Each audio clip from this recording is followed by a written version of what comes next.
매번 올 때마다 지난주도 여기 태평시장에서 또 맛있는 거 먹었는데 오늘도 또 이제 맛있는 거 또 먹었습니다. 오늘 또 뼈다귀 해장국을 먹어서 여러분 대전에 오시거든 태평시장에 뼈다귀 해장국 꼭 드시러 오시면 좋겠어요.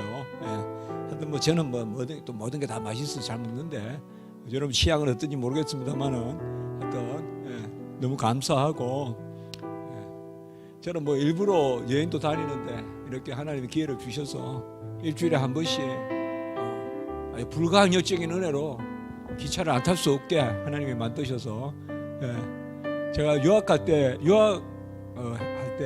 한 번도 여행 간 적이 없어요. 근데 하나님이 꼭 필요한 데는 학회 같은 데를 통하여서 또 여행을 다니도록 그렇게 하시더라고요.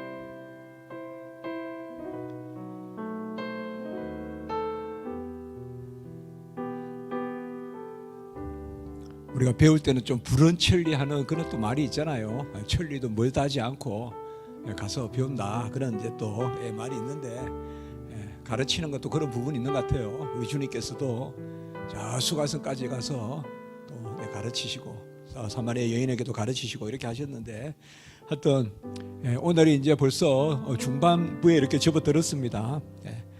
이러면 어떻게 생각하시면 뭐 오늘 이제 한 75페이지 이 부분이니까 너무 진도가 늦지 않냐 이렇게 생각하실 수 있지만 항상 앞부분에 성경 부분 또 지난 주간에 또 지지난 주간에 우리가 삼위일체 부분 그런 부분들을 살펴봤습니다.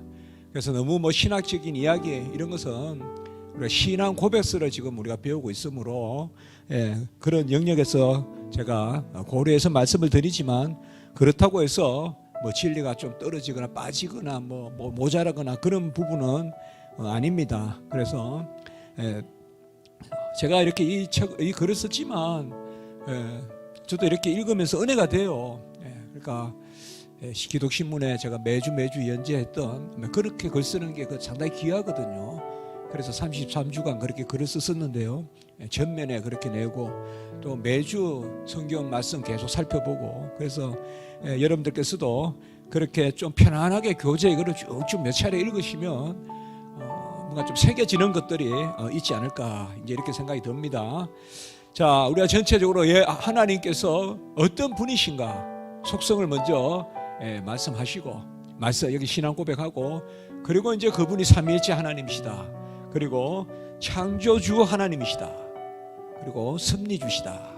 그러니까 지으신 분으로서 모든 것을 운행하시고 보존하시고 통치하시는 그게 이제 섭리라고 하거든요. 그래서 오늘은 이제 우리가 창조에서 섭리 그렇게 그 영역을 살펴보는 그런 시간이 되겠습니다. 우리가 지난 시간에 74페이지의 그 부분 보면 성부 성자 성령 하나님은 무로부터 보이는 것과 보이지 않는 모든 것을 만드시기를 기뻐하셨다. 선한 모든 것을 하나님이 하신 건 전부 선한 것입니다. 하나님은 뜻하시면 이루시고 이루신 건 다 선하신 겁니다. 선한 것은 말씀 진리 가운데 복되다. 앞으로 성경에서 선이란 말이 나오면 진리 가운데 복되다. 말씀 가운데 복되다. 언약의 복 이렇게 말해도 돼요. 말씀 가운데 복이니까 언약의 복. 천지 창조주는 삼위일체 하나님이세요. 성부 성자 성령 삼위일체 하나님이시고 아무것도 없는 데서 유일하게 하나님만 계신 하나님만이 영원한 유일한 존재 스스로 계신 자존하신 분인데 그 하나님이 만물을 없는 데서 지으셨어요. 우리는 뭐 기껏해야 재료를 가지고 짓고 가공하고 옮겨서 또 이렇게 하지만 아무것도 없는 데서 뭘 하진 않잖아요. 우리는 하다못해 공기에 어떤 그러한 요소라도 공기에 들어있는 무슨 수소니, 산소니, 질소니 이런 거라도 사용해서 뭘 만들잖아요, 인간은. 그러나 하나님은 아무것도 없는 데서 물로부터, 그래서 시간과 공간 가운데 지으신 것이 아니라 시간과 공간도 지으시면서 함께 만물을 지으셨다. 그래서 75페이지에 보시면 시간과 공간 안에서, 이거는 이제 이미 시간과 공간이 주어진 것이라는 생각이고, 우리는 그것이 아니라 바로 시간도 공간도 피조물이다. 이 말은 시간과 공간에 피조물로서 없었던 때가 있었다. 철학자 칸트는 시간과 공간은 그냥 주어져 있다고 생각했어요. 선음적이다 이렇게 했는데, 그거는 있을 수 없는 이야기예요. 시간과 공간도 만드신 거예요, 하나님이. 그냥 그렇게 있는 건 없어요, 이 세상에. 하나님이 만드신 거지. 그래서 시간과 공간과 무슨 인과관계 뭐 이런 것은 경험 이전에 주어지는 것이다. 그렇게 이야기했거든요, 칸트는. 순수 이성 비판에서. 그게 아니라 우리는 시간과 공간도 하나님이 지으신 것이다. 항상 우리가 시공 안에서, 그 안에서 하나님의 운행 이렇게 생각하면 안 돼요. 시공을 지으신 분이에요. 하나님밖에 안 계세요. 그게 영원자예요. 영원이라는 것은 시간 개념으로 말할 수가 없는 거예요. 또 무변하다는 것은, 우리가 영원하고 무변한 것을 무한하신 분이라고 했잖아요. 그래서 시간의 무한성은 영원성, 공간의 무한성은 무변성 이렇게 말했잖아요. 이 영원하시고 무변하신, 시간과 공간에 끝이 없다 이 말로도 충분하지 않아요. 표현할 수가 없어요, 우리가. 영원히, 하나님의 어떠하심의 영원은 표현할 수가 없어요. 우리는 모든 우리의 인간의 표현은 시간의 가치 표현이고 공간의 가치 표현이거든요. 그래서 최초에는 하나님만 계세요, 하나님만. 그 하나님이 시간도 지으시고, 시간 안에 계시는 분이 아니에요, 하나님은. 시간을 지으신 분이고 공간도 지으신 분이고, 그래서 시간과 공간과 함께 모든 것을 지어서 성경에는 보면 영원에서부터 영원까지 이런 표현들, 영원은 사실 뭐뭐부터란 말이 없어요.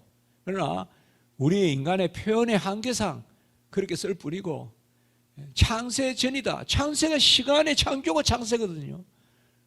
시간이 전과 후는 시간 개념이에요, 시간 개념. 그러니까 창세 전이라는 것은 사실상 그 말은 있을 수가 없어요. 창세 때는 시간이 없거든요.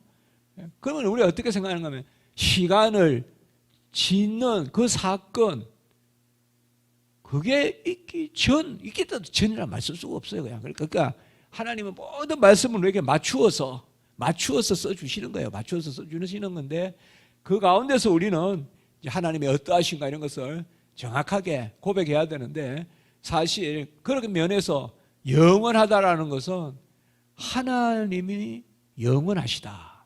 이거 외에는 우리가 영원에 대해서 사실 생각할 수도 없고 가다할 수도 없고 아무것도 할 수가 없습니다. 그래서 하나님은 시간과 공간도 지으시고, 모든 사물의 물질의 구성, 법칙 이런 것도 사물에 의해서 주어진 것이 아니라 하나님이 창조하신 것입니다.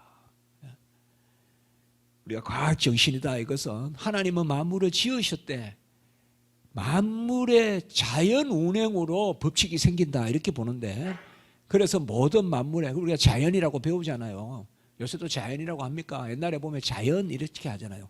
그건 뭐냐 하면, 그 말은 상당히 보면 어폐가 있는 말이에요.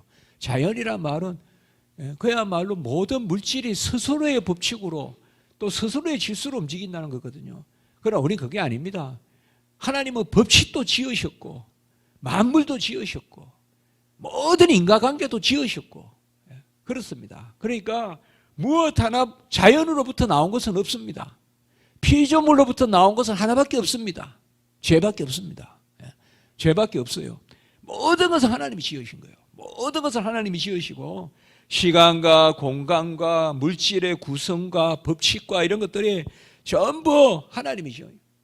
영원에서 영원까지 만유 위에 계시고 만유를 통일하시고 만유 가운데 계신, 이런 표현이 가다할 수 없는 거예요. 만유 위에 계시고 만유를 통일하시고 만유 가운데 계시다.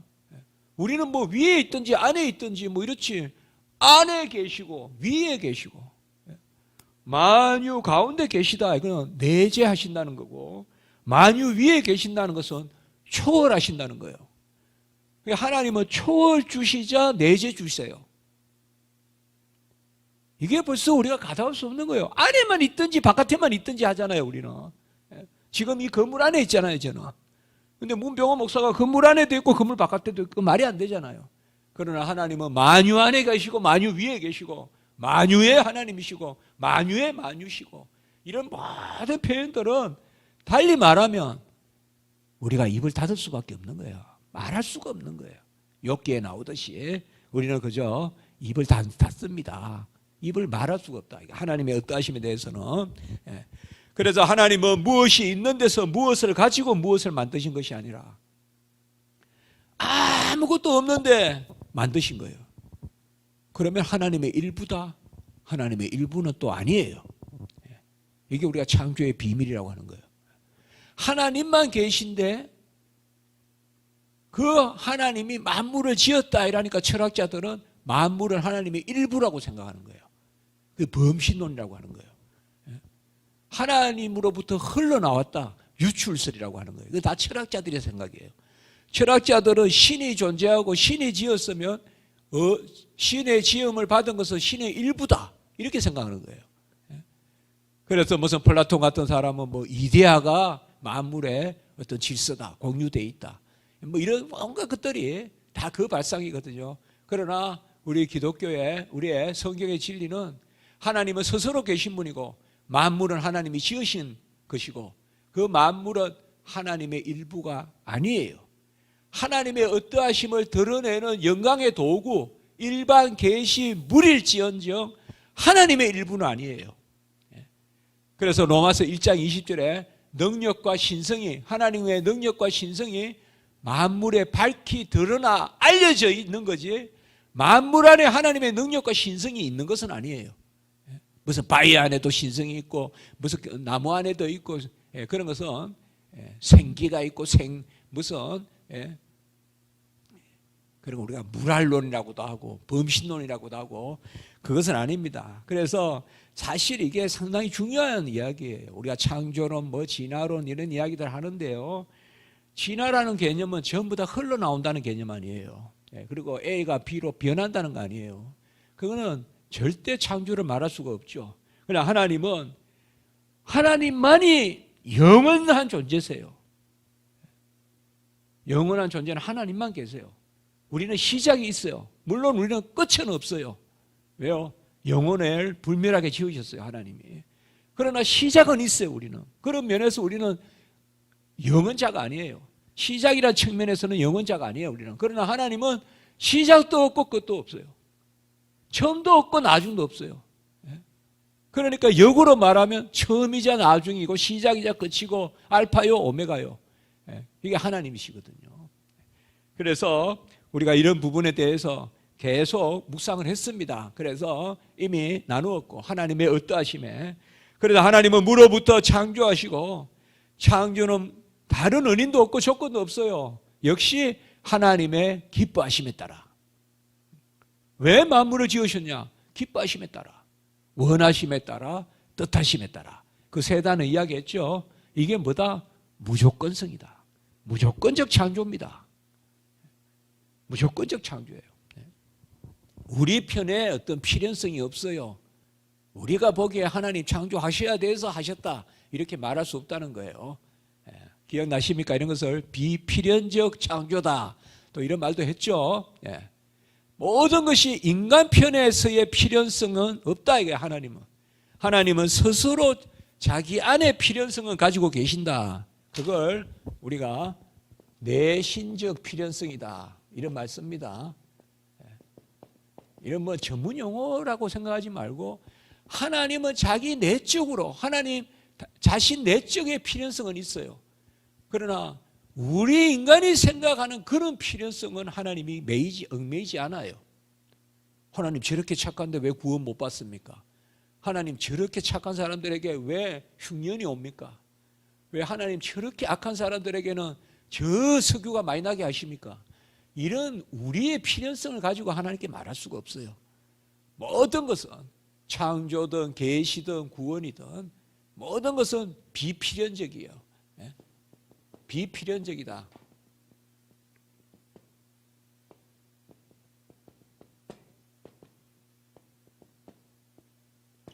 계시도 창조도 구원도 하나님 안에서의 필연성은 있지만 우리가 보기에는 필연성이 없다 이 말이에요.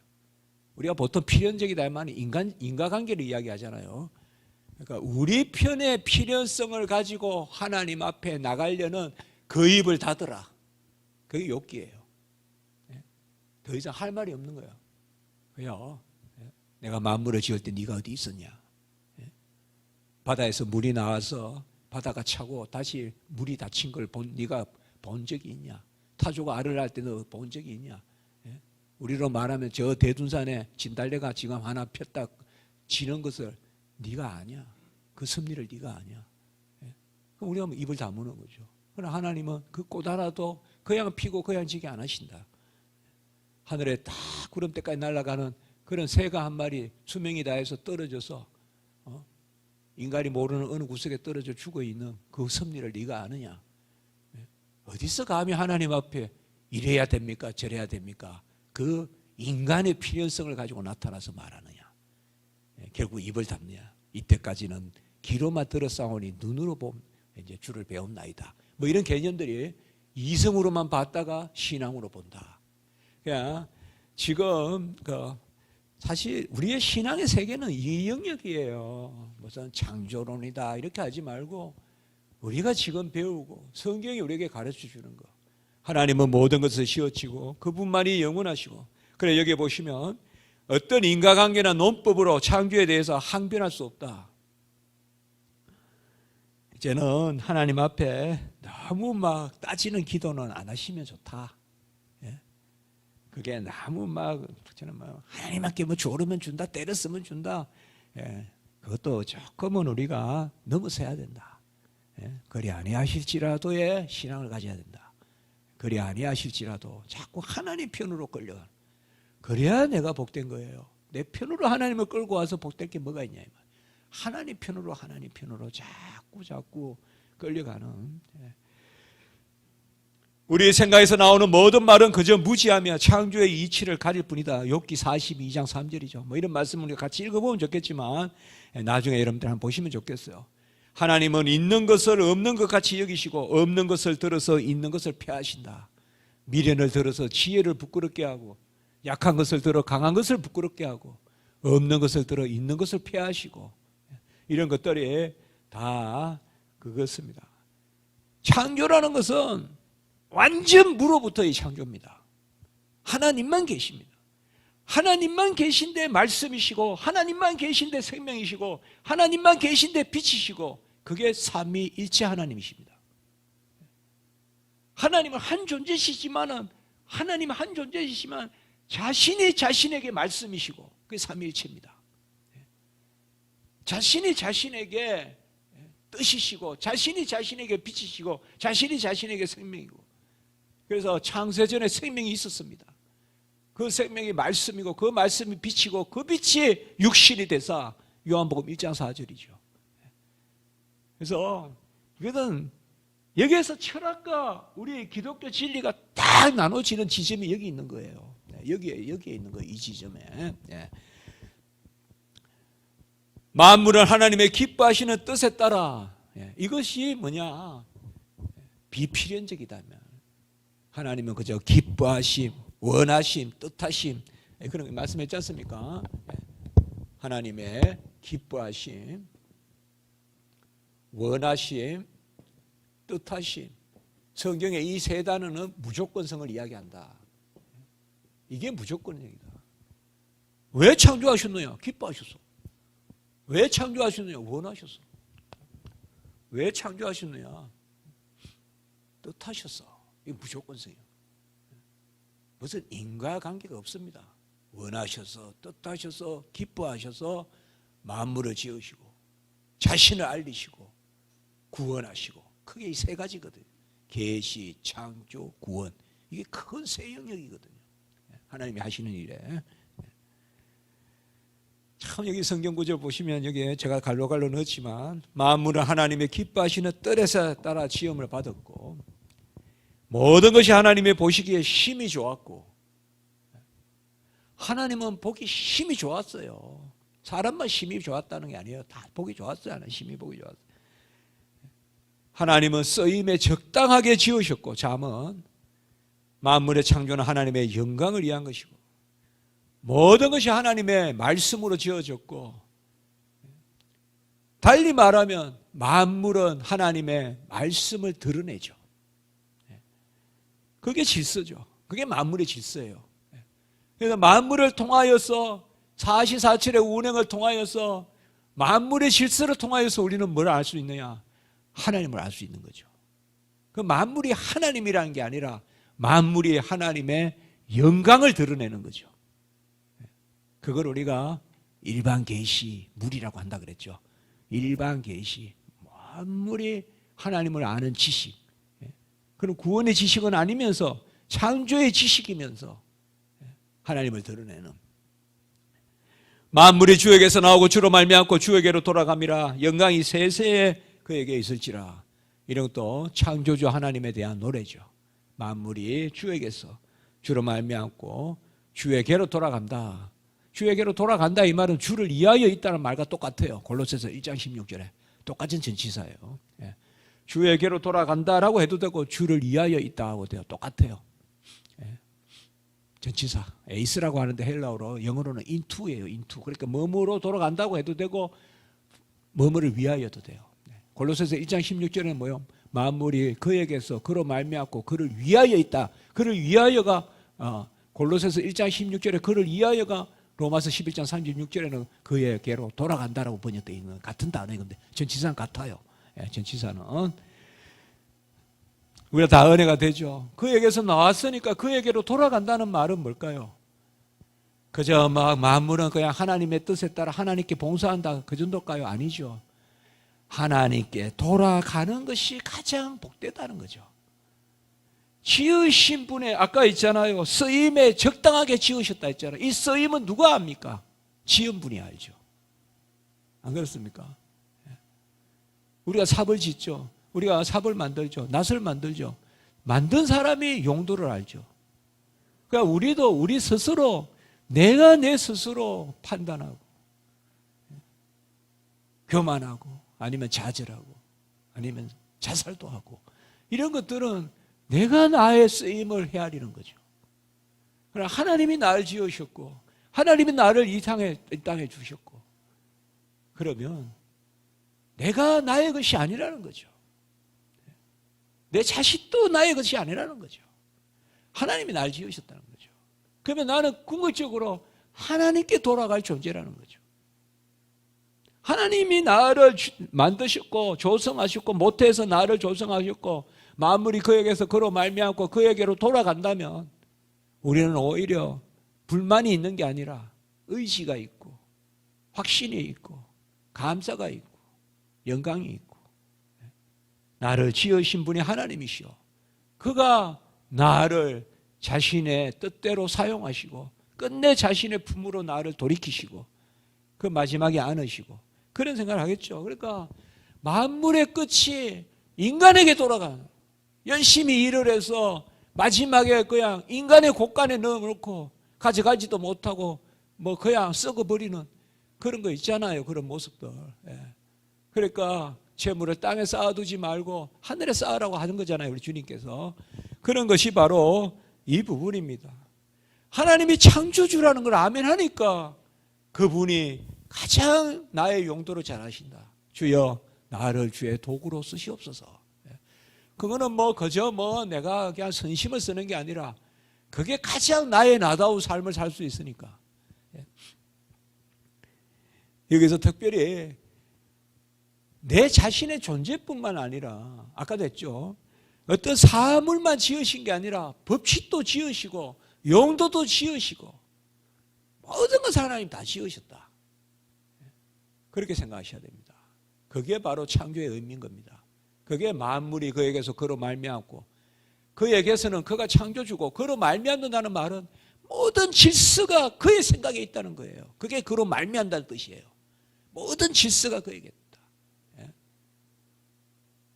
우리가 뭐 음식을 짜게 한다, 싱겁게 한다, 뭘 한다. 이건 뭐요? 요새 우리 아이는 어디가 그래서 좀 음식을 좀 싱겁게 해야 돼요. 이런 생각이 말미암는다는 뜻이에요. 만물을 어떤 생각을 가지고 지으신 질서, 이게 그로 말미암고, 만물이 그에게서 그로 말미암고 그에게 돌아간다. 그 돌아간다는 말은 아까 모든 것이 하나님의 영광의 도구요. 이제 그렇게 된다는 거죠. 예. 그러니까 이런 것들이 우리에게 위로가 안 됩니까? 우리 너무 우리 자신을 내가 자꾸 주인이 돼서 보니까 너무 좌절하기도 하고 또 너무 교만하기도 하고 그렇지 않습니까? 내가 나의 주인이라고 생각하니까, 마치 내가 나를 지은 듯이 생각하니까. 언제 우리가 우리를 지었습니까? 만물의 절대적인 시작이 하나님의 창조에 있고, 만물의 예레미야 10장 시편 104편은 하나님의 권능과 지혜와 명철로 지어졌다. 이런 걸 우리가 깊이 생각해야 된다. 항상 저 진달래도 하나님의 권능으로 지으셨다. 하나님의 명철로 지으셨다. 지혜로 지으셨다. 참 이렇게 어우러지잖아요. 참 어우러지잖아요. 올챙이 때는 또 올챙이다. 우리 누에를 보면 시골에 누에가 아직 어릴 때는 뽕나무도 여리고, 누에가 좀 더 커가면 뽕나무도 점점 짙어지고, 참 누에가 커가는 정도에 따라 뽕나무도 점점 딱딱해지고, 이런 모든 것이 하나님의 그 권능이 있다고요. 지혜가 있고 만물을 그렇게 때 맞춰서, 봄에는 봄에 맞게. 그래서 제가 그런 생각을 한번 해봤어요. 설교문에 쓰기만 했어요. 설교를 안 했는데. 옛날에 아이들, 우리 요새는 이제 그거 생각이 오래되면, 우리 아이들 보면 뭐 베이비 파우더 있잖아요. 아이들 막 엉덩이도 발라주고 이러거든요. 존슨 이런 거 있잖아요. 외국에 유학할 때. 그래서 제가 그 생각을 해봤어요. 봄은 베이비 파우더 같다. 봄의 바람은 아이들을 달래는, 아이들의 그 연약한 피부를 달래는 붕과 같다. 그게 틀린 말이 아니에요. 그래서 봄은 어린이와 같고, 막 물가에 가보면 뭐 올챙이, 뭐 장구벌레, 뭐 막 이렇게 돌아다니고, 그런 모습들 볼 수가 있잖아요. 그럼 봄에 볼 수 있는 도랑의 모습이잖아요. 시골 같은데. 그럼 봄에는 어린아이라고, 어린아이. 그게 그저 우리 눈에 하나의 하가의 그림 색깔로만 존재하는 게 아니라니까요. 봄에는 만물이 소생하는 그 어린아이와 같은, 애벌레와 같은 그런 순간에는 잎사귀도 공기도 그렇게 맞추어서 봄바람이 불고, 그런 것들을 어찌 우리 인간이 할 수 있냐 이 말이에요. 만물이 그의 권능과 지혜와 그의 명철과 그의 능력으로, 권능으로 우리가 어찌 공기를 있게 할 것이며, 이런 겁니다. 이런 것을 우리가 봤을 때 역으로 우리는 뭐예요? 그 만물을 섬기는 것이 아니라 그렇게 만물을 창조하신 하나님께 영광을 돌리는 거죠. 그래야 되는데 인간이 그렇게 하지 않는다는 거잖아요. 그게 타락한 인간의 모습이잖아요. 감사치도 않고 영광을 돌리지도 않고 우준하여 저 우상을 섬긴다. 그게 로마서에 나오는 말씀이잖아요. 자, 하나님의 말씀이 영원한 지혜고 그 말씀이 생명이 있다. 제가 이런 구절들은 정말 열심히 제가 탐구해서 쓴 거예요. 여기에 제가 다시 확신했어요. 이 책은 제가 잘 책을 내야 되겠다. 이거 웨스트민스터 많이 읽게 해야 되겠다. 제가 그 생각을 했어요. 여기 성경 구절들 여러분들 차분히 찾아가 보세요. 제가 이것을 옮겨 쓴 거 아니에요. 다 찾아보고 다 해서, 그래서 만물의 하나님의 말씀이 영원한 지혜고 생명이 있고, 76페이지에 보시면 영원하신 능력과 신성이 분명히 드러난다 그랬죠. 능력과 신성이 있다고 안 했어요. 있다고 그러면 그거는 범신론이에요.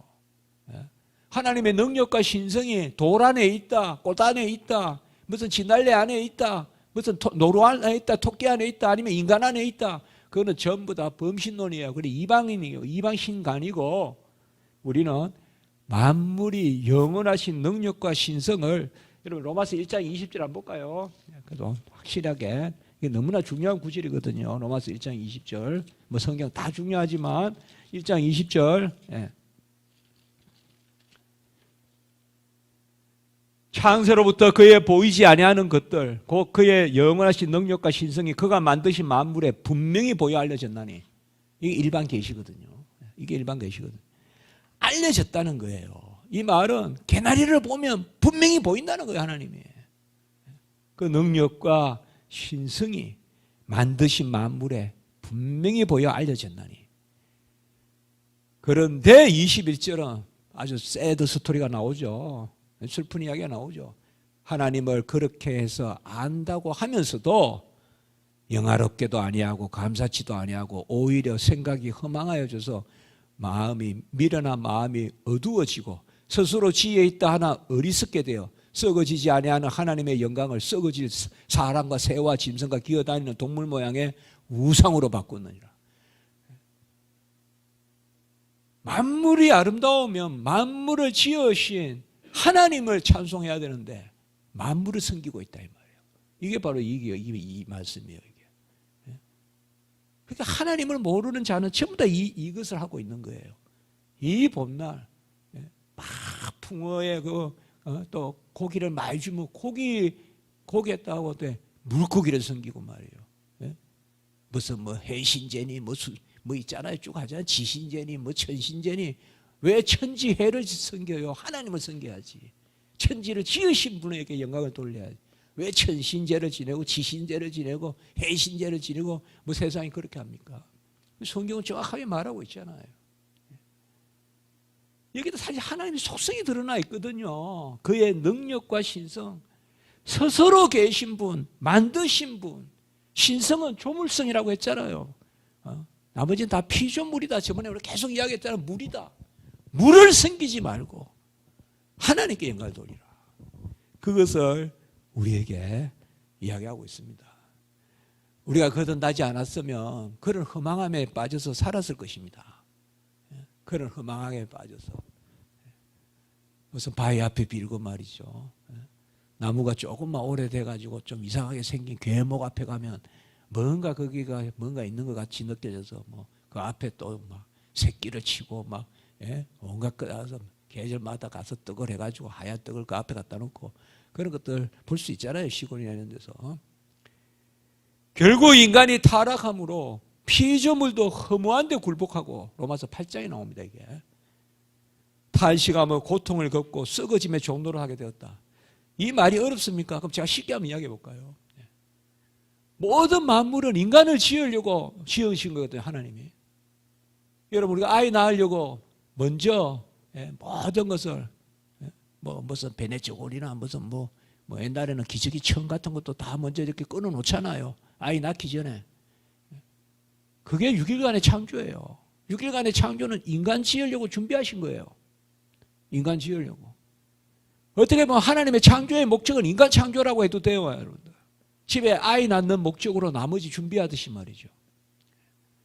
그러면 모든 만물은 인간에게 필요하게, 인간과 어울리게, 인간과 잘 맞게 지어진 거예요.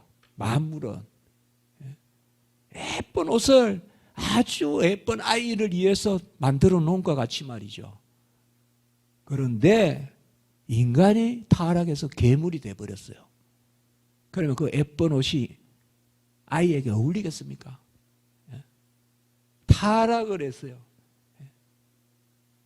죄가 없고 그 아름다운 그 아이에 맞추어서 옷을 준비해 놨는데 아이가 타락했어요.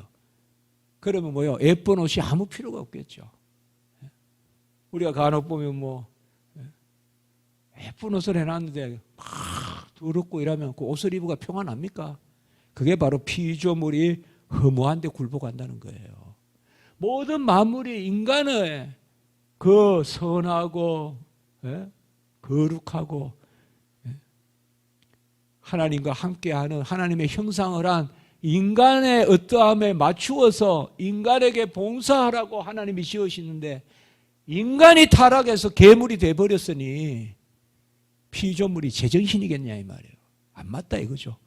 그게 피조물이 허무한데 굴복하고 탄식한다는 거예요. 피조물이 탄식한다는 그 이야기예요. 예쁘게 만들었는데 입을 사람이 더러워진 거야. 그러니까 예쁜 옷이 아무 필요가 없게 된 거예요. 그러니까 아이고 옷이 괜히 옷을 만들어 놨는데 쓸모도 없네. 그게 피조물이 허무한데 탄식한다. 그러면 그 피조물이 다시 제 기능을 발휘하려면 어떻게 돼야 될까요? 인간이 깨끗해져야지. 거듭난 우리에게는 다시 피조물과 우리 인간과의 관계가 회복되는 거죠.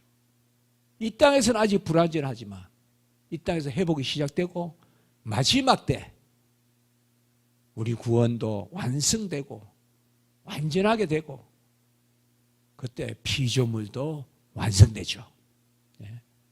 그래서 사실상 모든 피조물은 인간의 구원에 따라가는 거예요. 그거 아셔야 돼요. 저 어떤 피조물의 질서에 따라 인간이 끌려가는 게 아니라 종말의 모든 구속의 역사는, 구원의 역사는 인간에 따라서 피조물이에요. 그래서 인간의 구원의 마지막 완성은 피조물의 완성과 함께 일어난다 이 말이에요. 맞잖아요. 인간이 완전해질 때 피조물도 완전한 제자리에 본래 하나님이 6일 동안 천지 창조하실 때 그 지은 목적대로 회복되는 거죠. 그겁니다. 그렇게 보면 우리가 이 봄날 꽃을 보는 것도 어떻게 보면 우리는 가장 하나님의 은혜로 그야말로 즐기는 거죠. 우리가 마음속에 감사하고. 하여튼 저는 그런 것이 너무 좋더라고요. 특별히 신학하고 이러면서 하나님이 그렇게 그냥 사시사치 준 거예요. 그냥 특별히 유학 갔다 와서 한국에 와서 더 그게 계속 미시간주 뭐 아름답다 하지만 미시간주가 뭐가 아름답습니까? 너무 단조롭거든요. 맨날 그냥 전나무 같은 거 무슨 척배나무 같은 거 그런 것만 쭉 서 있다는 기분이 들거든. 뭐 그림을 그리면 쭉 자대고 쭉 꺼가지고 이렇게 그린 것 같은. 그럼 우리나라는 안 그렇잖아요. 아기자기하고 알록달록하고 막 꽃도 보면 뭐 하여튼 야 우리나라가 진짜 이런 최근에 누가 그러던데요. 한국이 아름답다 뭐 그런 것을 자기는 한국에 와서 보기 전에는 믿지 않았을 것이다. 뭐 그건 너무 평범한 이야기지만 그런 글을 썼다고 나오더라고요. 한국에 와서 경치를 보니까 알겠더라 이거예요. 그전에는 절대 모른다는 거예요. 한국 경치는 보기 전에 모른다는 거예요. 그렇게 이야기를 하더라고요. 그렇게 아름답다. 자, 이제 이 피조물 중에서 최고의 피조물 그거는 천사와 사람이에요. 그러나 천사는 오직 영혼의 피조물이기 때문에 사실 이 지상의 우리 인간보다는 천사가 뛰어나요. 그 면에서는. 어떤 육체에 갇히고 이런 면이 없다는 측면에서는. 그러나 천사는 하나님의 자녀가 되는 자리에 서지 못해요. 천사는 하나님의 일꾼에 불과해요. 그렇게 보면 하나님이 인간을 최고의 피조물로 지으신 거예요. 그래서 자녀를 삼고자 언약을 맺으신 거예요. 자, 76페이지 보시면 하나님의 형상대로 지음을 받은 사람. 이제 4장 2조인데요. 하나님은 모든 피조물을 만드신 후에 자기의 형상을 따라 지식과 의와 거룩함, 요 세 가지 잘 이야기합니다. 이제 뒤에 우리가 가보면 에베소서에 나오는 말씀인데 지식과 의와 거룩을 주시고 그리고 이성적이고 불멸적인 영혼을 주셨다. 이 말은 영혼을 가진 존재는 천사와 인간밖에 없어요. 다른 존재는 영혼이 없습니다. 여러분들 무슨 짐승의 영혼이 있다 이렇게 하면 안 됩니다. 그래서 인간에게는 하나님의 형상을 주셔서 지식과 의와 거룩함, 그 다음에 하나님의 형상,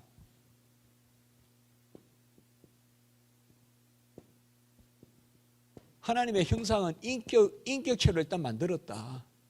그리고 지정의를 주셨다. 여기도 무슨 지식이 나오지만 여기 지정의는 그야말로 아는 소질, 또 느끼는 마음, 의지하는 어떤 그런 마음, 그 바탕을 주셨다는 거고 지식과 의와 거룩함을 주셨다. 요거는 뭐냐 하면 아는 지식을 주셨다. 의로움을 주셨다.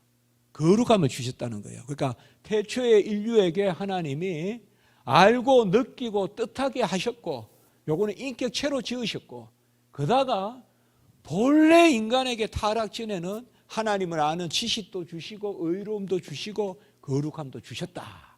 예?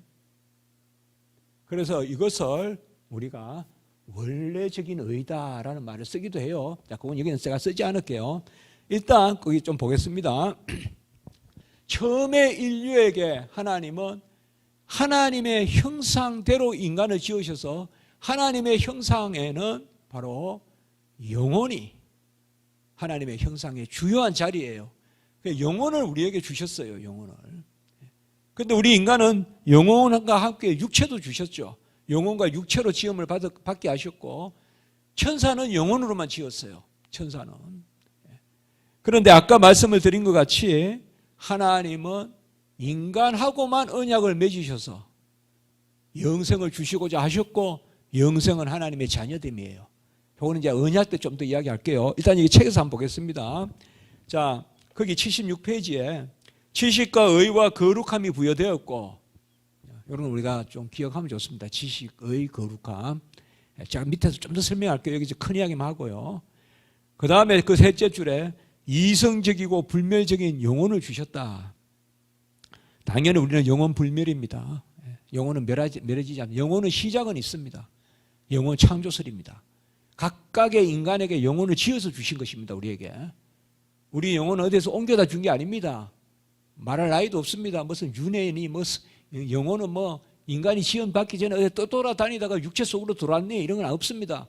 하나님이 영혼은 지어서 주신 것입니다. 영혼 창조설이라고 합니다. 그걸 우리가. 각각의 우리의 영혼은 하나님이 지어서 주신 것입니다. 그래서 그때 우리 영혼이 시작됩니다. 그게 모태에서 잉태될 때 우리가 영혼과 육체가 동시에 시작됩니다. 우리가 모태에서 잉태될 때 영혼과 육체가 동시에 시작돼요.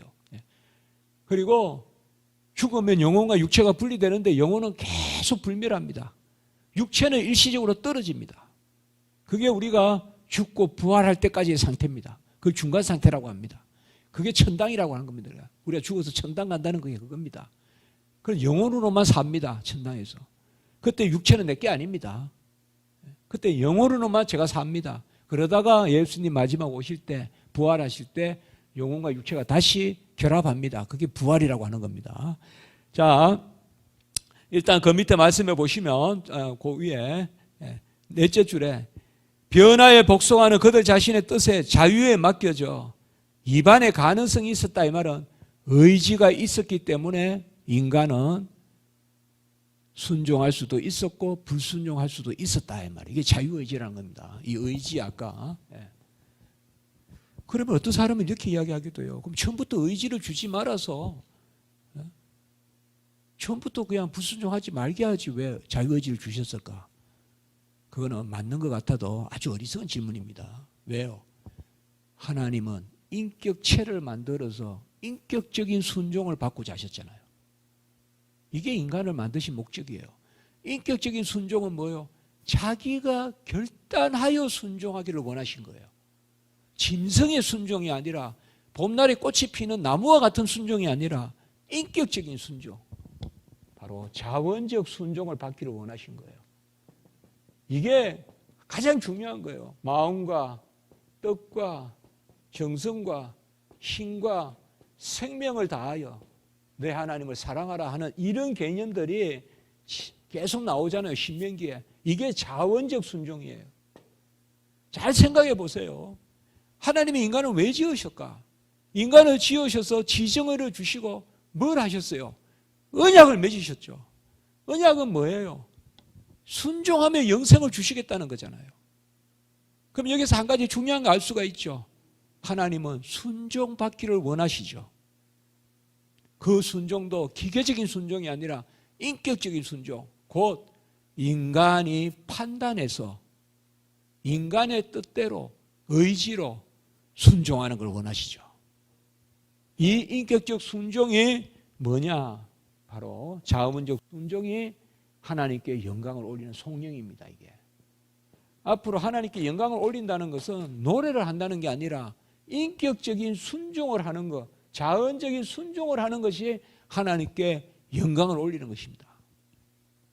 자, 그러면 이렇게 정리해 볼 수가 있겠죠. 하나님은 왜 하나님의 형상을 우리에게 주셨을까? 인격적인 순종을 받으시려고. 그래서 그 인격적인 순종을 보시고 자녀 삼으시려고 언약을 맺으셨다. 그런데 인간이 그 자유의지 가운데서 자기의 뜻대로 불순종했다. 그래서 하나님을 탓할 수는 없고 인간이 자기 죄로 타락했다. 이렇게 되는 거죠. 하나님의 편에서. 그러니까 너무 우리가 간단하게 생각해서 죄 줄 것 같으면 죄 못 짓게 자유의지 주지 말지 이러면 모든 하나님의 뜻은 자기의 형상을 한 인간에게 인격적인 순종을 받기를 그렇게 하나님은 좋아하셨다. 그래서 우리가 주일날 마음과 뜻과 정성과 생명과 목숨을 다하여 또 주일날 우리가 아이들이 주일학교 가서 예배드리고 이런 것은 이 봄날 만물의 천하 만물의 꽃이 피는 것보다 하나님은 그 아이의 한 예배가 더 귀하죠. 그건 뭐기 때문에 인격적 순종이니까. 하나님이 사람을 통하여 영광 받기를 원하신다는 거, 이게 작게 여겨지면 모든 것은 무너지는 거예요. 그건 헌신도 없고 예배도 없고 봉사도 없고 아무것도 없어도요. 뭐 하나님이 주일날 예배 한번 드리는 게 그게 뭐가 그렇게 중요하냐. 가난한 사람 가가지고 논 파고 땅 파고 애가 도와야지. 건물 지어줘야지. 그게 아니에요. 하나님은 인격적인 순종을 받으시기를 그렇게 좋아하신 거예요. 그게 바로 하나님이 영광 받기를 원하신 거예요. 찬송은 그 하나의 표현일 뿐이죠. 본질은 하나님께 영광을 돌리는 본질은 인격적인 순종이에요. 그 인격적인 순종을 받으시려고 하나님은 자기의 형상대로 지정의를 주시고 그리고 지정의를 주신 것과 함께 바로 지정의의 인격에 걸맞게 지식도 주시고 지식을 주셨어도 사물의 이름도 짓게 하시고 그리고 거룩함도 주시고 그러니까 동행하고 걸어다니고 의로움도 주시고 하나님의 뜻을 헤아리게 하시고 이렇게 인간을 지어 놓았단 말이에요. 이게 인간의 모습이에요. 처음 인간의 타락전의 모습이에요. 이게 우리 인간의 모습이에요. 이 가운데 뭘 체결하셨냐? 언약을 체결하셨다 이 말이에요. 언약을 체결하셔가지고 그 자원적 순종을 그것도 안 하기만 하면 되는 자원적 순종. 안 하기만 하면 돼요. 안 따먹으면 돼요. 하라는 것도 아니에요. 그것만 하면 그 안 하는 순종 하나를 받으시고 자녀를 삼고자 하는 그 자녀 삼으심이 영성이거든요. 자, 뭐 이 부분은 이거 조금 이야기하면 되는데 이제 요거는 좀 큰 이야기입니다만, 그래서 지금 언약까지 다 이야기했는데 자 한번 봅시다 다시 이제. 자, 거기에 한번 보세요. 그 굵게 쓴데 넷째 줄에 그럼에도 불구하고 그들은 변화에 복숭아는 그들 자신의 뜻에 자유에 맡겨져. 이게 자유의지예요. 이반의 가능성이 있었다 이 말은 행할 수도 있고 행하지 않을 수도 있었다 이 말이에요. 이게 인간의 모습이에요. 이걸 불완전하다 그러면 안 된다 이 말이에요.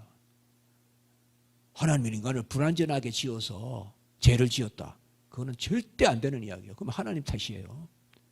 하나님은 인간을 순전하게 지었다. 같이 합시다. 순전하게. 이게 순전함이라고 하면 돼요. 순수하고 완전하게 지으셨다. 조금만 생각해 보라고요. 하나님이 인간을 불완전하게 지어서 인간이 죄를 지었어. 그런데 예수님이 우리를 구원해서 완전하게 우리는 완전하게 됐어. 그게 맞는 말 같아가 아니에요. 불완전하게 지어서 죄를 지었다면 하나님 탓이 되는 거죠. 하나님은 우리를 순전하게 지었어요. 순수하고 완전하게. 그래서 이런 것들로 지정의를 주시고 지식과 의와 거룩함을 베푸셔서 언약을 맺으신 거예요. 그런데 인간이 그 의지 가운데 불순종했어요. 불완전해서 불순종한 게 아니라 순전하게 지었는데 불순종한 거예요. 그래서 죄의 기원은 하나님이 아니라 불순종한 인간이다 이 말이에요. 어디에? 사탄의 조종을 받는 뱀의 유혹을 받아서 뭐 이렇게 이제 되는 거죠. 자, 그래서 그들의 마음에 기록된 이 법 외에도 선악을 알게 하는 나무의 열매를 맺지 말라는 이게 바로 언약이거든요. 그 밑에 봅시다. 하나님은 모든 것을 만드신 후에 자기의 형상대로 사람을 창조하시되 남자와 여자를 창조하셨습니다. 흙으로 빚으시고 생기를 불어넣으니 생명이 되었다. 여기도 생기를 불어넣으니 이 생기라는 말과 항상 시편 150편 6절에 호흡이 있는 자라 할 때 호흡과 이 생기는 같은 말입니다. 여기서 우리가 답이 나오죠. 생기를 불어넣으니 생명이 된지라. 이게 생명이란 말이 살아있는 영이란 뜻이에요. 이게 살아있다 이 말이에요. 뭐가 있으니까 뭐가 들어와야 살아있어요. 인간은 영혼이 있어야 살죠. 이 생기가 영혼이에요. 그러니까 생기를 불어넣으니 그 순간 흙이 육체인 거예요. 육체가 먼저 있고 영혼이 들어왔다는 게 아닙니다, 여러분들. 영혼이 없으면 육체가 아니에요. 그건 물질이지, 물체지. 우리가 죽으면요, 시체는 물체예요. 그 육체라고 안 해요, 사실. 그러면 이렇게 아시면 돼요. 우리는 먼저 육체가 있고 영혼이 들어왔다 이렇게 하면 틀려요. 흙으로 빚으셔서 생기를 불어넣으니 영혼이 들어오니 그 순간 육체가 되는 거예요. 그래서 육체와 영혼이 동시에 시작되는 거예요. 그게 바로 인간의 시작이에요. 우리가 태어나는 것도 육체와 영혼이 동시에 시작돼요. 육체와 영혼이. 그전에는 물체란 말이에요. 그전에는 흙으로 빚었다는 건 아직 물체라고요. 물체인데 영혼이 들어오니 그 생기가 들어오니. 자, 영혼과 육체 그거 보세요. 생기가 흙에 부여되어 영혼이 되었고 그 순간 흙이 육체가 되었다. 이렇게 정확한 표현이라고요. 그냥 뭐 편안하게 그냥 뭐 먼저 육체가 있었는데 이제 생기가 들어와서 영혼이 들어왔다. 이러면 영혼도 있기 전에 흙이 어떻게 육체입니까? 시체는 육체라고 안 한다니까요. 시체는 말이 좋아서 시체지 그냥 물체예요. 그건 죽은 거니까요. 그러나 흙으로 그건 하나님이 흙으로 육체를 삼으신 건 맞죠. 그러나 흙은 아직 육체는 아니죠. 육체는 영혼이 생기를 불어넣었을 때 그때 영혼과 육체가 동시에 시작되는 거죠. 그러나 다만 전과 같이 시작되는 것이 아니고 이때는 아담과 하와는 이미 성장한 모습으로 지었다는 거죠. 그건 우리가 또 생각해 보면 되고요. 그래서 생기는 사람에게 부여된 하나님의 생명이고 이 생기가 있는 자마다 여호와를 찬양하라. 시편 150편 6절. 그때 호흡은 생기입니다. 생기. 결국은 왜 생기를 불어넣어 주셨을까요? 자원적 순종을 받으려고. 그 순종이 뭘까요? 찬양이죠. 송영이죠. 송영, 영광을 올리는 것. 그래서 인간 창조의 목적은 시편 150편 6절 생기가 있는 자마다 여호와를 찬양하라. 이 찬양은 그저 입술의 찬양이 아니라 너희 몸을 하나님께 제물로 드려라. 로마서 12장 1절 삶이 예배인 것. 이게 찬양이죠. 삶이 예배인 것. 이게 로마서 12장 1절이죠. 인간을 지은 목적을 잘 알아야 돼요. 영광받기 위해서예요. 그래서 우리가 찌뿌둥한데 교회에 못 가겠다 힘들다. 그럴 때 가세요. 자원하는 거잖아요. 하나님 그걸 받으신다. 그러니까 왜 그냥 성도도 없는 교회 문을 엽니까? 새벽마다. 하나님이 영광받기 원하시니까. 몰아서 예배 드리지 52주 매주 드립니까? 그냥 한 2, 3일 그냥 날 잡아가지고 52시간 드리블이지. 하나님이 계속적인 영광을 받기 원하시고. 사실 하나님이 영광 받기를 원하신다는 거, 그게 하나님이 가장 기뻐하시고 그게 인간을 지으신 목적이라는 것에 대한 아멘이 없으면 우리는 주의 일을 할 수 없어요. 할 수 없어요. 그게 있기 때문에 울며 씨를 뿌리고 눈물로 씨를 뿌리고 교회의 문을 열면서 눈물을 안 흘린 그런 목회자는 교회를 알겠냐 이 말이에요. 아무도 없어도 문을 열고 예배 드리고 찬양하고 성도 하나도 없는 데서 그렇게 교회가 시작되고 그렇지 않습니까? 그 아주 썰렁한 상가에 가서 열쇠를 열어가면서 한 성도도 안 오는데 6년 7년간 그 예배를 드리고 있고, 왜 그래 합니까? 하나님은 영광 받기를 원하시니까. 그걸 인간을 지으신 목적이니까. 그 영광 한 번 받으시려고 언약을 맺으시고.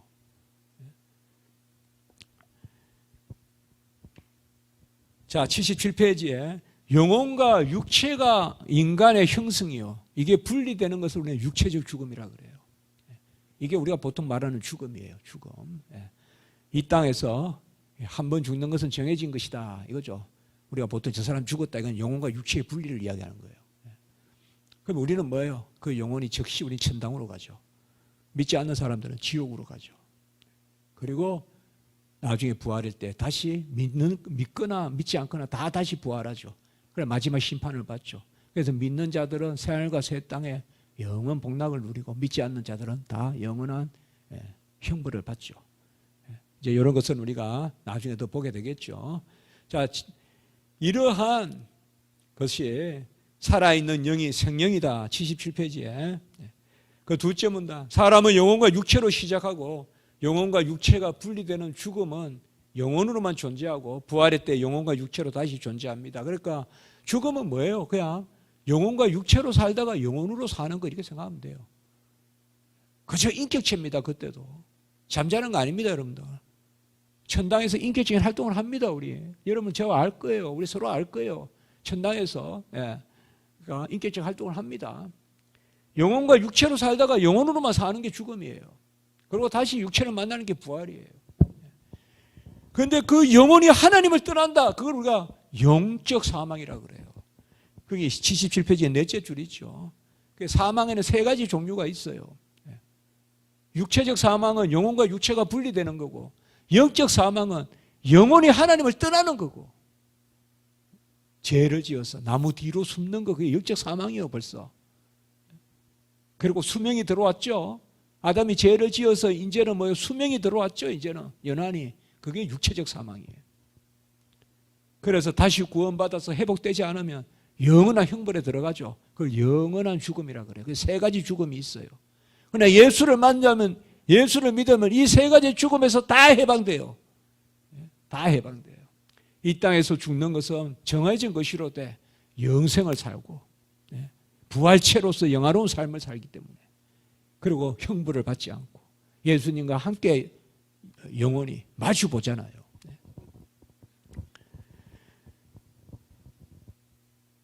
영혼이 없는 육체는 육체가 아니라 물체다. 그래서 영혼과 육체에 하나님의 형상이 다 있어요. 우리가 뭐 이 땅에 살아갈 때 어디까지가 영혼이고 어디까지가 육체인지 모르잖아요, 여러분들. 어디에 뭐 엉덩이 앞핀이 찔렸어요. 어디까지가 육체고 어디까지가 영혼입니까, 여러분? 어디까지 육체가 아픈 거고 어디까지 영혼이 아픈 겁니까? 모르죠, 우리는. 사실 모릅니다. 어디까지가 육체인지 어디까지 영혼인지 사실 몰라요. 그런데 하나님의 형상은 다 미쳐요. 그러니까 육체는 저급하다 그러면 안 됩니다. 그건 철학자들이 하는 이원론이에요. 헬라 철학자들이, 플라톤이 한. 그러나 우리는 영혼도 귀하고 육체도 귀해요. 육체도 함부로 내돌리면 안 돼요. 어거스틴 같이. 어거스틴이 회심하기 전에는 육체는 막 술을 먹고 육체는 막 음란하고 관계없죠. 영혼은 고상한 철학을 이야기하죠. 세상에는 그는 그걸 태폐주의라고 하잖아요. 세상 철학자들은 막 술 취하고 막 이런 게 있잖아요. 영육 이원론이죠. 육체는 저급하니까 저급한 채로 돌리고 놀리고, 영혼은 고상하니까 고상한 활동을 하고, 그런 게 있잖아요. 시대가 암울하다, 뭐 젊은이가 방황한다 하면서 뭔가 고상한 시도 이야기하고 예술도 이야기하는데 실제로 삶은 보면 또 너무 퇴폐하고 이런 게 있잖아요. 그건 철학적인 사고라고요. 우리는 영혼과 육체가 모두 하나님의 형상을 가지고 있다고요. 사실 이 땅에서. 그런데 중요한 자리는 어디냐? 영혼이라고요. 왜? 영혼은 하나님과 함께하는 그 중요한 자리니까. 또 영혼은 내가 죽어도 나 자신인, 어떻게 보면 우리가 우리 자신인 것은 본질상 영혼에 있기 때문에, 그게 우리가 죽어서 부활 때까지는 영혼으로만 살잖아요. 그래서 거기에 보면 영혼이 하나님의 형상의 주요한 자리다. 그리고 이러한 지정의 그리고 지식의 거룩함 이런 것들은 다 영혼의 요소고 작용이다. 그래서 우리가 정리하면 그렇습니다. 하나님의 형상을 주신 것은 인격적 순종을 받기 위하십니다. 하나님은 우리를 순전하게 지었다. 그리고 그 형상을 주셔서 그와 교제하게 하시고, 그 밑에 좀 봅시다. 사람은 지식과 감정과 의지를 지닌 인격체고, 그래서 하나님을 알면서 느끼면서 뜻하면서 하나님께 영광 돌리는 존재.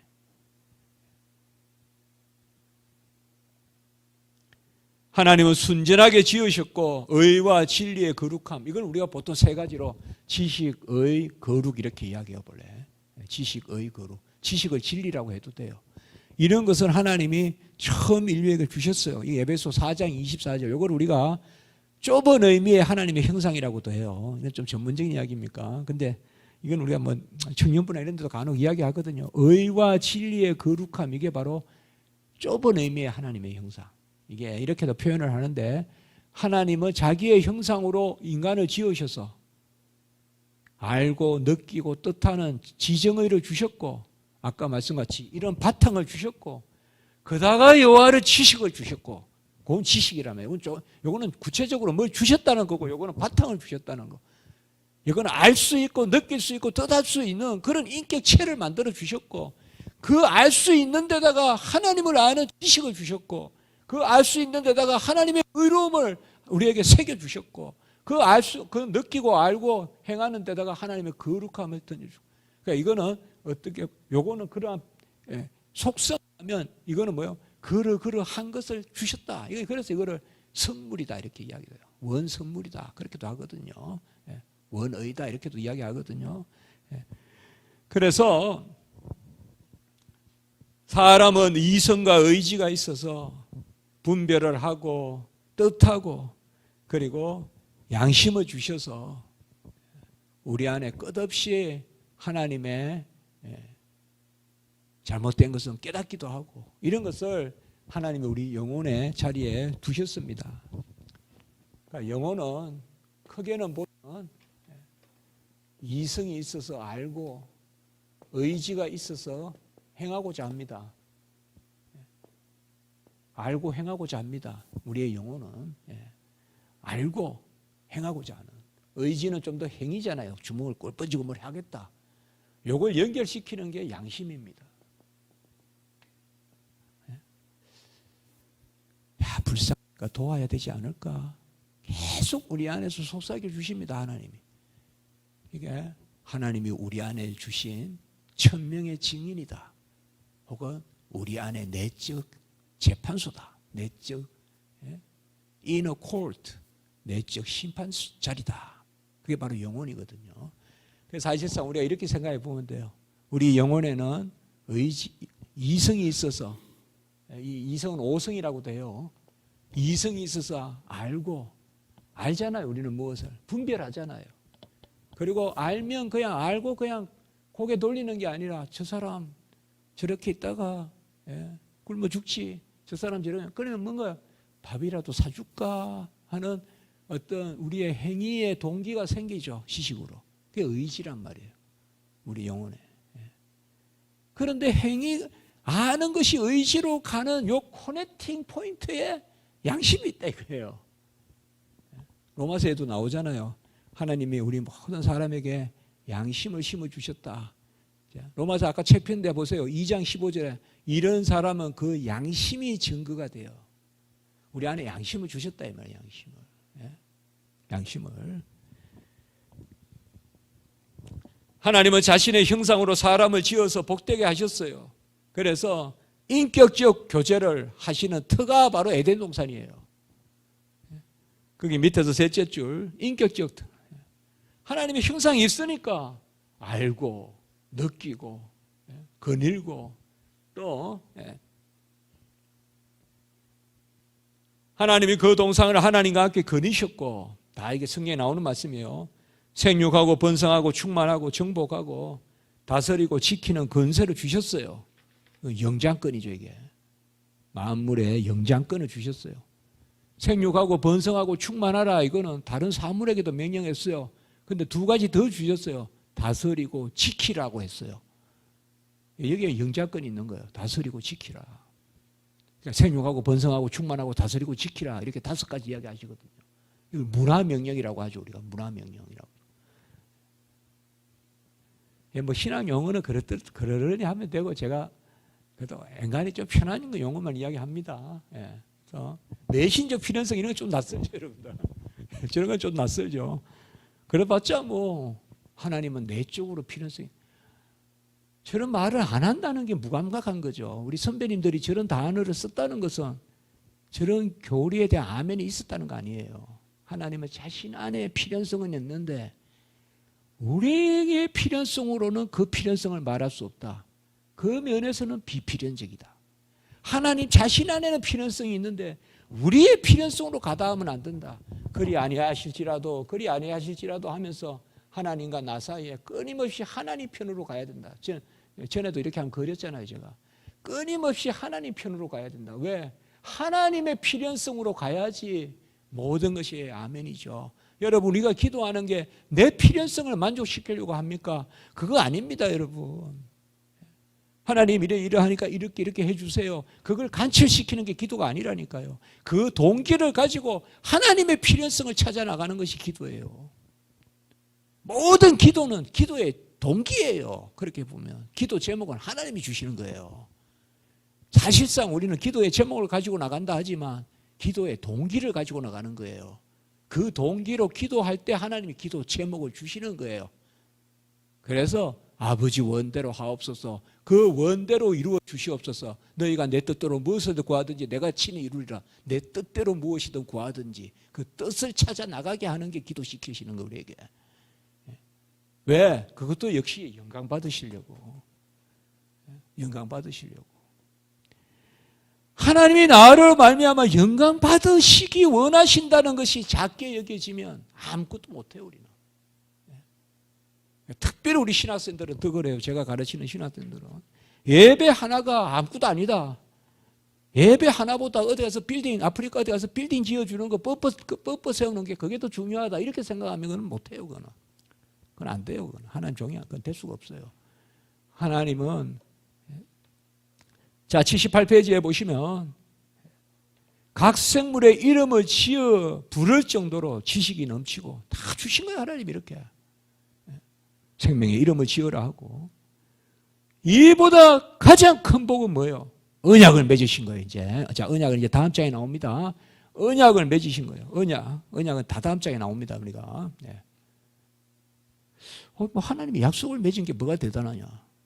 대단하죠. 우리가 어떤 짐승하고 약속합니까?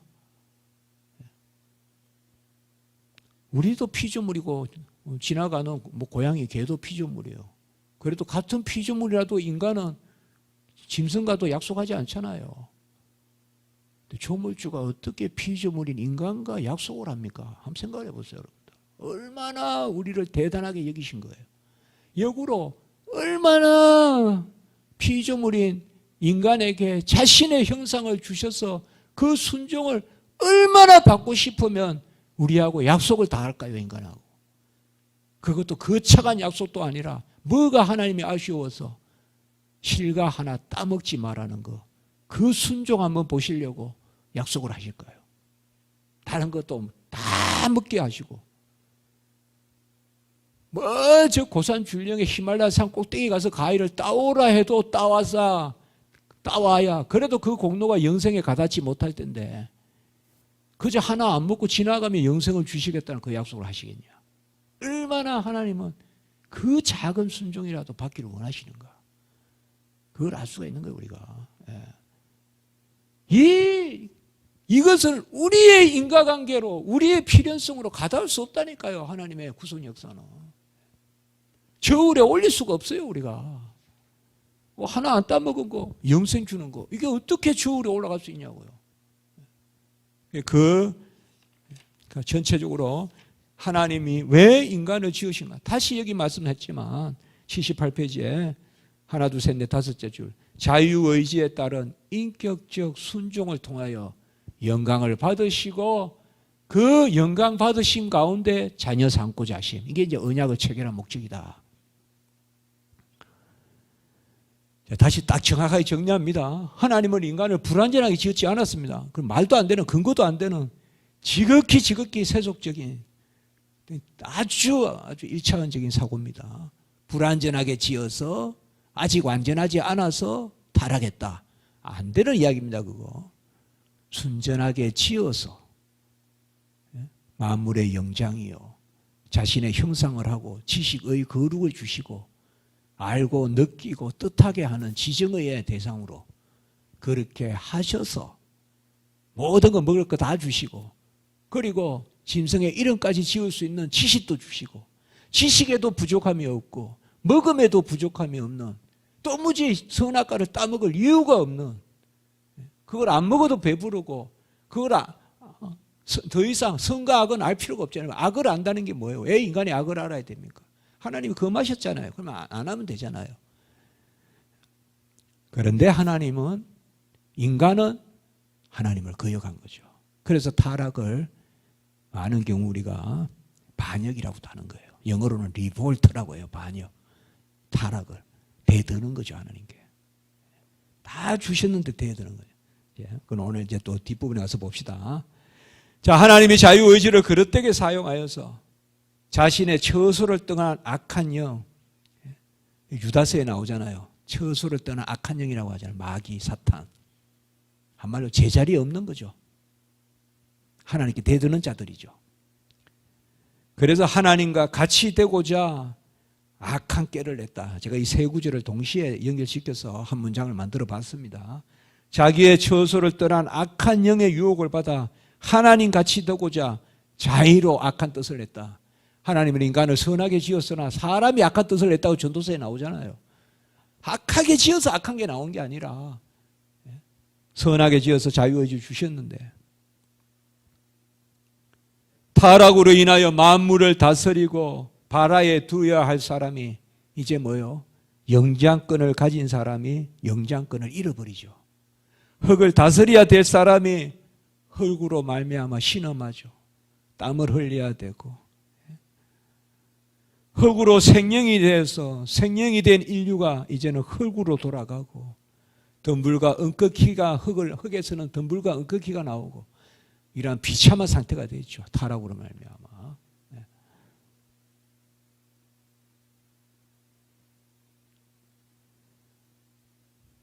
그리고 생명에 사망이 들어오고요. 그래서 육체뿐만 아니라 영혼도 죽이고 살리는 하나님을 떠나게 되고 나무 뒤로 숨잖아요. 우리는 다시 거의 우리가 처음 이 부분을 이야기하면서 이야기했듯이 우리는 하나님의 형상의 고상함을 가졌지만 그래도 하나님의 형상은 피조성이다. 하나님의 형상성은 하나님의 형상을 가졌다고 해서 하나님은 아니다 이 말이죠. 우리는 하나님은 지으신 분이요. 우리는 그가 지으신 바 된 자고 우리는 피조성이라는 거죠. 이걸 항상 염두에 두셔야 됩니다. 하나님의 형상성이 있어서 순전함과 지식과 의와 거룩함과 그리고 영혼과 만물의 영장성과 이런 걸 다 가지고 있지만 그래도 인간은 피조성이기 때문에 피조성의 가장 본질은 의존성이란 말이에요. 하나님의 품에 있어야 된다 이 말이에요. 의존하고. 그런데 이 하나님이 고상하게 지은 그걸 틈타서 하나님과 같이 되고자 했다는 거죠. 한마디로 자리가 깨진 거죠. 제자리에 있는 게 우리는 샬롬이에요. 샬롬. 평강이란 말이에요. 안녕 인사하는 거. 샬롬. 죄는 뭐예요? 샬롬이 깨진 거예요. 샬롬이 깨졌다는 건 뭐예요? 제자리가 아니다 이 말이에요. 하나님은 하나님의 자리에 인간은 인간의 자리에 있어야 되는데 그 자리가 어긋나게 됐다.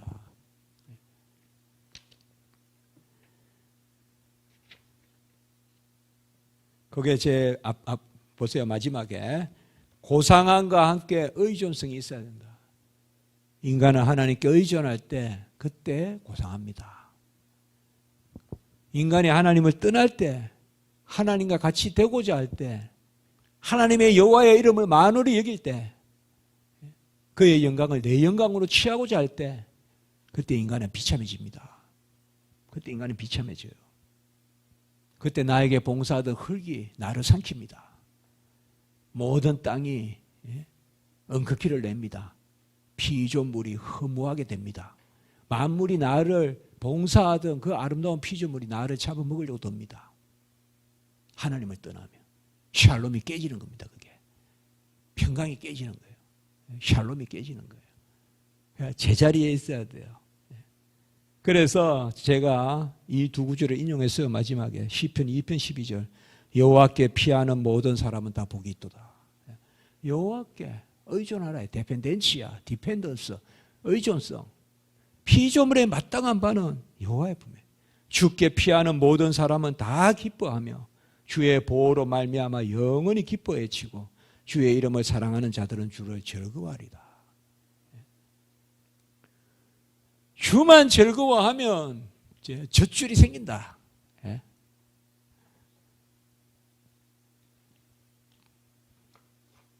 가장 고상하지만 그 고상함은 하나님께 영광 돌리라고 주신 고상함이지, 하나님을 떠나서 마치 내가 고상하듯이 항상 뭔가 된 줄 알았을 때 우리는 바짝 엎드려야 됩니다, 여러분들.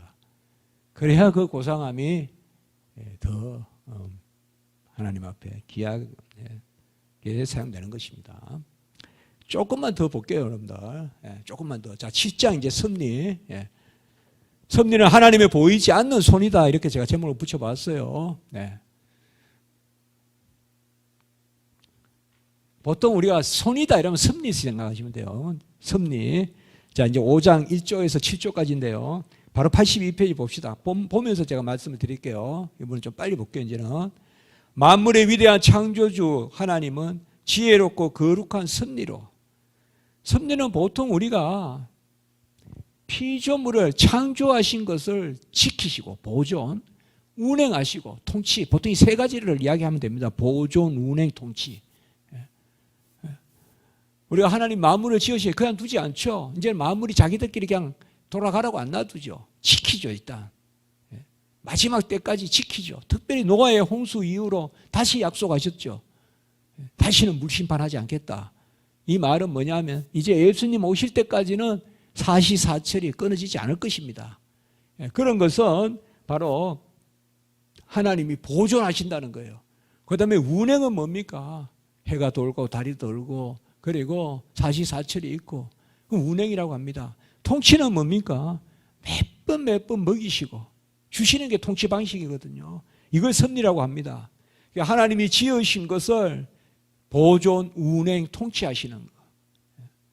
우리도 낳고 그냥 내팽개치는 아이가 없잖아요. 다 기르잖아요, 우리가. 마찬가지입니다. 그게 섭리입니다, 섭리. 자신의 무오한 예지는 미리 아심과 자기의 뜻에 자유롭고 불변하는 계획에 따라 자기의 지혜, 권능의 선함, 자비의 영광을 찬미하게끔. 이게 항상 중요하죠. 아까 창조도 이야기했지만 보존을 통해서도 또 우리는 하나님의 어떠하심을 볼 수가 있죠. 일반 계시라고 했지 않습니까? 치험을 봐서도 영광을 올리고 돌아가는 것을 봤을 때도 또 영광을 올리고 아까 잘하는 거 뭐 이런 모든 것을 통하여서 그 안에 하나님의 어떠하심을 드러내시는 섭리는 있는 그대로 보면 미리 본다는 뜻입니다. 여러분들, 프로비던스란 말은 미리 본다는 뜻입니다. 이것을 이렇게 보면 하나님은 만물을 미리 보신다 이렇게 되는데 하나님은 보고만 계실까요? 같이 한번 해봅시다. 하나님의 섭리는 눈에만 있지 않고 손에도 있다. 여기 칼빈의 이야기가 바로 그 밑에 나오죠. 눈에 못지않게 손에도 있다. 이 말은 하나님은 미리 보시면 이루시는 거죠. 뜻하신 적 이루시고 이루신 적 선하고 하나님이 하시는 행사는. 그래서 프로비던스란 말은 프로, 미리, 비덴스, 본다는 뜻인데 미리 아시고 보시고 돌아갈 것을 다 헤아리시고 주장하시고 보존하시고 통치하시고 그런 뜻이에요. 그러니까 사실상 우리는 기껏 그냥 과거의 것을 가지고 현재에 판단을 내려서 조치하고 이 정도만 하잖아요. 그러나 하나님은 벌써 과거, 현재, 미래를 다 보시고 그 질서 가운데 만물을 운행하시고 보존하시고 통치하시고, 그게 이제 바로 섭리의 의미입니다. 섭리. 하나님은 자신의 뜻의 결정대로 행하시고 선인이든 악인이든 누구든 하나님의 눈을 피할 수 없습니다. 일단 하나님의 섭리는 감찰하시는 데 있어요. 우리의 중심 폐부까지 살피십니다. 온 땅을 두루 감찰하십니다. 그런데 하나님은 뜻하시면 행하십니다. 그리고 행하시면 모든 것이 선하십니다. 제가 그런 말씀 몇 번 드렸죠. 뜻하시면 이루시고 이루신 즉 선하다. 선은 바로 진리 가운데 복되다. 하나님의 모든 행사는 진리 가운데 복되다. 하나님의 섭리는 원인과 과정과 결과에 모두 미칩니다. 어디까지는 하나님이 간섭하시고 그 다음부터는 우리가 이렇게 하면 그렇게 한다라고 맡겨놓지도 아니하십니다. 원인에도 간섭하시고 과정에도 간섭하시고 결과에도 간섭하십니다. 우리의 인과관계로 가다할 게 없습니다. 하나님, 제가 열심히 공부하게 해주십시오. 열심히 어디 가가 학원에 가서 운전면허 공부할 수 있게끔 해주십시오. 그러면 그 다음에는 제가 운전면허 합격하겠습니다. 아니에요. 앞에 운전학원 가는 것만 하나님이 아시고 그 다음에 결과는 인간의 인과관계가 아니에요. 학원에 가서 열심히 공부했더니 운전면허가 되더라. 하나님은 공부하는 데까지는 도우셨다. 그 다음에는 내가 해서 면허 땄다. 아니라니까요.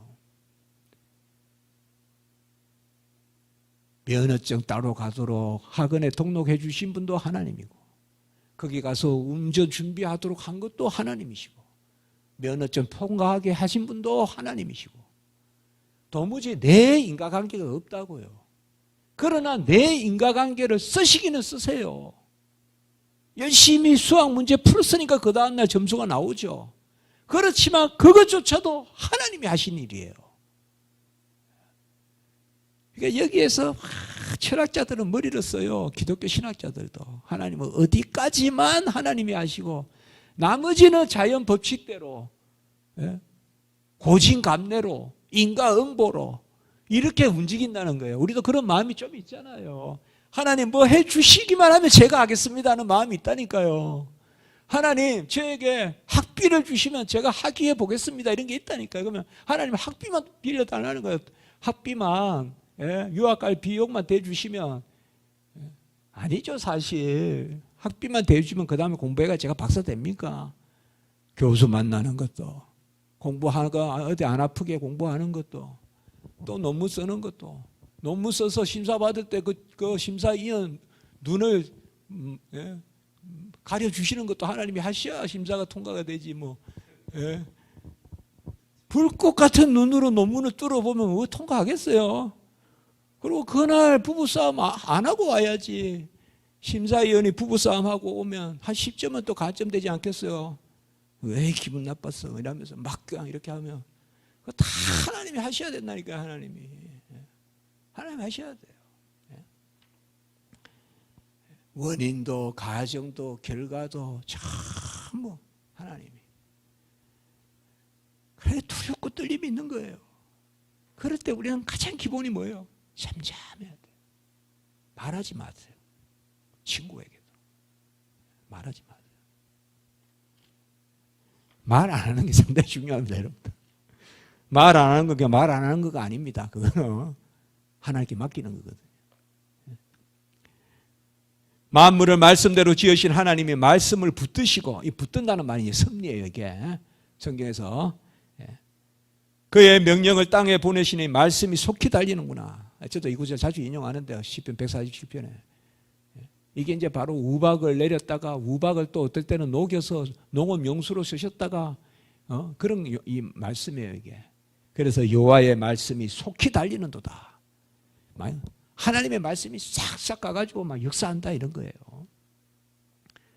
하나님은 천지 만물 가운데 행하신 하나님이시고 모든 것을 보존하고 운행하시고 통치하시고 하나님의 명령이 없으면 비 한 방울도 떨어질 수 없다. 이건 자주는 안 나오지만 나옵니다. 이게 비 한 방울도 떨어질 수 없다. 우리는 대단한 것을 하나님이 하셨지만 빗방울 하나는 그냥 자연의 법칙이라고 생각하는 경향이 있는데, 빗방울 하나가 하나님의 섭리가 아니면 큰 물도 하나님의 섭리가 아니죠. 작은 게 모여야 큰 물이 되는 거지. 빗방울 하나가 섭리니까 그게 모여서 댐이 무너지기도 하겠죠. 우리는 보통 작은 것만, 큰 것만 섭리라고 하고 작은 건 일상이라고 생각하죠. 그게 아니라는 거죠. 비 한 방울도 하나님의 뜻이 없으면 떨어지지 않는다. 하나님의 섭리는 동전 하나에 2마리를 살 수 있는 참새 한 마리도 거저 떨어지지 않는다. 다 그 수명을 하나님이 헤아리신다. 머리털 하나도 그냥 있게 하지 아니하시고, 새도 먹이시고 풀도 입히시고, 까마귀도 먹을 걸 주시고, 우박을 내려 추위에 떨게도 하시고, 녹여서 농업 용수가 되기도 하시고, 우박이 떨어질 때는 저주같이 보이지만 또 그 물을 녹여서 저수지에 가두어서 농업 용수가 되기도 하시고, 이때 아까 나오는 말씀이거든. 말씀이 속히 달리는도다. 시편 147편에 나오는 게, 무엇보다 사람에게 생명을 주시고, 사물만 하나님이 운행, 보존, 통치하시는 게 아니라 사람도 우리 속에 살며 기도하며 있다. Living, moving. 살아 계시고 우리를 끊임없이 움직이시는 분이시다. 이게 섭리라고, 다 이런 게 섭리요. 예? 그리고 사물의 연대를 정하시고 경계를 정하시고, 막 그냥 지멋대로 쫓아다니는 것 같아도 짐승도 너는 여기서 살아, 너는 저기서 살아, 연어 너는 이 길로 다녀, 다랑어 너는 저리 다녀, 참치 너는 이리 다녀, 너는 심해에 살고 너는 건해에 살고, 다 정한다는 거예요. 경계를 정하시고 어떤 건 땅에 살게 하시고. 이게 섭리다 이 말이에요. 이게 조금만 삐끄덕하면 난리 나요, 여러분들. 새가 전부 다 길에 떨어져 죽으면 어떻게 될까요, 우리가? 한번 생각해 보셨어요? 대전에 새가 다 길에 떨어져 죽어요. 그럼 살겠어요, 우리가? 다 안 보이는 데서 죽게 하시잖아요. 죽음의 장소도 하나님이 다 정하셨어. 저는 새가 어디서 죽는지는 사실 몰라요, 잘. 찾아도 나오지도 않고. 근데 분명히 우리 눈앞에서 아니에요. 여름에 길 가다가 지렁이 몇 마리 죽어 있는 것만 봐도 얼마나 길을 내고 이러면 좀 지렁이한테 미안하죠. 없던 길을 닦아놓으면 거리 가다가 막 말라서 많이 죽잖아요, 지렁이 같은 게. 그냥 어떨 때는 막 많이 죽어 있잖아요, 여름에 장마철 이럴 때. 지금 제가 이 표현을 쭉 써놓은 거예요. 사람의 걸음 하나도 여호와가 헤아리신다. 자, 이렇게 섭리입니다. 통상 섭리, 비상 섭리는 좀 쉽게 생각하시면 됩니다. 통상 자연의 법칙이라거나 통상 일어나는 일들, 이런 것을 우리가 통상적인 섭리라고 합니다. 그리고 비상 섭리라는 것은 기적을 행하시고, 그런 개념들이 비상 섭리입니다. 바로 그 밑에 볼게요. 거기 셋째 줄 한번 보세요. 우리가 위에 고백하는 5장 2조 3절. 필연적으로나 자유롭게 우유적으로. 우유적이라는 말은 참 이상하게 이렇게 번역, 우연해요 이렇게 쓸 수 있는, 우연하고 우유는 좀 다릅니다, 여러분들. 그래서 이렇게 쓸 수밖에 없어요, 이거는. 영어로 혹시 여러분들 accidental이라는 단어가 있어요. accidental가 사건이거든요. 우유적이라는 말은 어떤 일로 인해서, 이런 뜻이에요. 어떤 일로 인해서. 그러니까 우발적이다는 것이 아니에요. 여러분, 타락이 우연히 일어난 건 아니죠. 아담이 자원에서 불순종한 거죠. 자기가 불순종한 거죠. 그러나 타락 사건으로 인하여 인간이 사망에 이르게 되었죠. 본래 인간이 사망에 이른 게 아니죠. 그런 것을 우유적이라 그래요. 어떤 사건으로 말미암아 무엇이 일어났다는 거. 그거를. 그러니까 이거는 이런 용어 쓸 수밖에 없어요. 안 그러면 이걸 보통 해석할 때 우연히 이렇게 해석해요. 우연히 일하면 마치 나도 모르게 길 가다가 교통사고 나서 우연히 교통사고 이렇게 우연히 누가 뛰어 들어와 가지고 다쳤어. 그런 게 아니잖아요. 이게 그래서 제가 이렇게 했어요. 이 단어는 중요합니다, 사실은. 자, 우리가 무슨 일을 하는데 무슨 일이 개입됐어요. 갑자기 무슨 일이 생겨가지고 나를 차를 잘 몰고 가는데 갑자기 어디서 뭐가 하나 탁 그냥 바퀴가 옆에 차가 그냥 옆에 차가 바퀴가 터져가지고 내 그냥 옆으로 탁 치고 나는 또 옆에 차를 치고 사고가 났다. 그런 것들을 이야기할 때 사실상 우유적이다 이런 말을 써요. 어떤 사건으로 말미암아 이것도 하나님이 사용하신다는 거예요. 그 말입니다. 이게 어떤 일도 하나님이 사용하신다는 거예요. 하나님이 섭리 가운데. 어떨 때는 여기에 보면요, 마지막 줄에 보세요. 거기 그것들에 반해서 기뻐하심에 따라 자유롭게. 뭐요? 우리가 생각하는 것과 반대의 결과로 사용하시기도 한다 이 말이에요. 하나님이.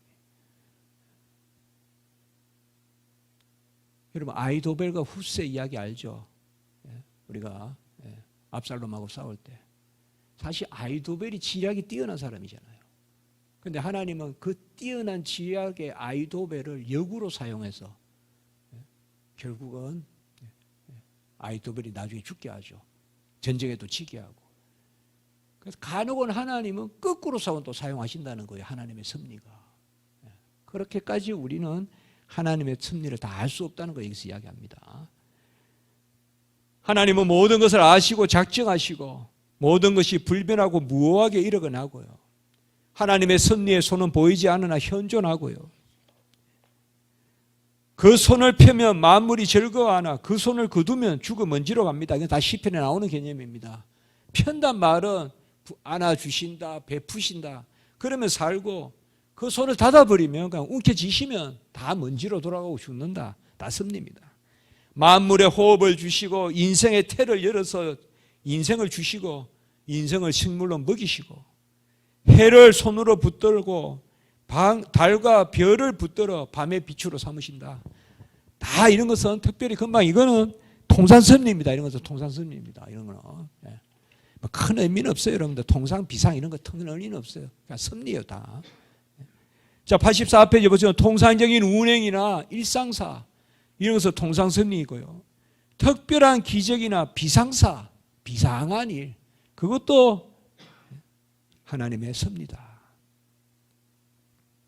하나님의 의는 계시된 은과 감춰진 데 그걸 하나 찍읍시다. 쪽에 이중적 의라고 합니다. 이중적 의. 드러난 의와 감추어진 의가 있다. 우리는 보통 드러난 의만 생각하지만 하나님께서는 우리가 알지 못하는 감추어진 의가 있다.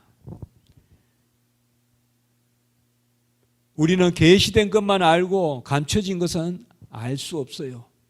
그러니까 이렇게 말하면 돼요. 하나님의 뜻은 다 알 수가 없으나 하나님은 우리를 사랑하시기에 충실하시다는 것을 믿는 것. 그게 바로 신실하신 하나님을 믿는 거예요. 하나님의 뜻은 다 알 수가 없으나 하나님은 우리를 사랑하시기에 충실하시다. 이게 신실하신 하나님을 믿는 거예요. 뜻을 다 알아서 내가 파악을 해서 하나님을 믿는 게 아니라 나를 사랑하심을 알고 우리가 아버지의 뜻을 부모의 뜻을 잘 모르잖아요. 자식이. 그렇잖아요. 그래야 자식이 제대로 자라죠. 3살짜리 4살짜리가 이해할 만하게 부모들이 가르친다면 어떻게 자식이 잘 자라겠어요. 몰라도 그러나 부모는 나를 사랑한다는 걸 알고 따라가야 되는 거죠. 그렇잖아요. 그래서 하나님의 뜻을 다 알 수는 없으나 하나님은 우리를 사랑하시기에 충실하시다. 그것을 믿고 따라가는 것. 그게 바로 신실하신 하나님을 믿는 거라니까요. 뜻을 다 알아서 따라가는 게 아니라 그가 나를 사랑하심을 아는 거죠. 나의 아버지 되심을 아는 거죠.